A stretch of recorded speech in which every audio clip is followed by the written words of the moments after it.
Let's talk about the Selma Mastery Ovarian Cancer Foundation and then your journey as well.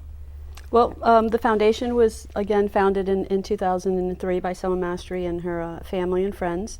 And so for the last 12 years in the Tampa Bay area, we've been able to, promote education and awareness, help patients with financial assistance, be able to provide some funding for research in this arena, and the early detection and prevention of ovarian cancer. So the great thing about this foundation and why I got involved is because it's 100% volunteers. There are no administrative fees or anything of that nature. The money goes directly towards the cause.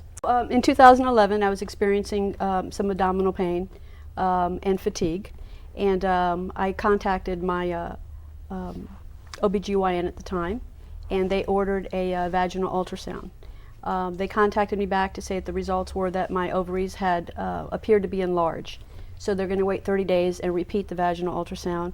We waited 30 days, we repeated it, and then I was told that my ovaries had reduced in size, and at that point that she wanted to wait 90 days and have another vaginal ultrasound. I said, the hell with that. I said, there's no way. And they said, well, what seems to be the problem? And I said, well, the pain is certainly worse and more intense. And it was about a 9.5 at that point. So they went ahead and ordered a CAT scan, and that detected the changes in my ovaries and ultimately led me to Dr. Endemeyer's door, where she went ahead and performed 5.5 hours of surgery to remove all of the cancer. Well, Carla, share with us, we really need an hour-long show to incorporate all the things that we've got to talk about, and I certainly want to give you the time that you deserve. Mm-hmm. So talk to us a little bit about your journey and how this came to be. Yes, gladly. I was diagnosed with stage 3C ovarian cancer in 2005, in early 2005.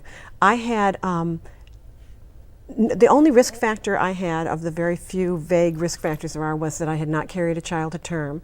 In terms of symptoms, the only symptoms I had were very vague and easily dismissed as just a natural part of aging. Literally, at the time I didn't realize I had any symptoms. Looking back, excuse me, I now recognize that I had unexplained weight loss, I had fatigue, and I had painful intercourse, which frankly was sort of dismissed by my gynecologist as part of aging.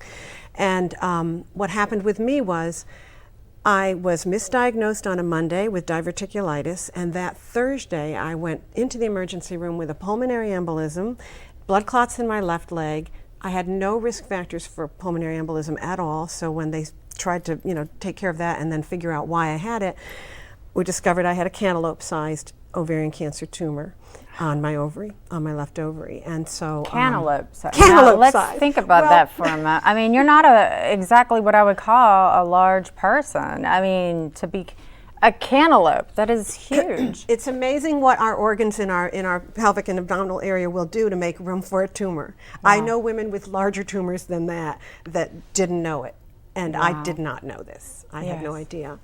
So with that diagnosis, I only had at that time, 50% chance of being alive in 5 years. And with that diagnosis, we have about a 90% chance of eventually having it come back. I have been in remission since 2005. I'm very, very fortunate, but I'm very conscious that there are I feel like there are 4 ghosts, because I'm 1 out of 5 who's still alive. And I feel a responsibility to work for awareness and advocacy and support because of the women who were not as fortunate as me. I was lucky, certainly. And it shouldn't depend on luck. Certainly. Well, first and foremost, congratulations, and very honored and just treasured to have you here. So congratulations, I guess, without a better word to use, on being here today alongside Lisa as well.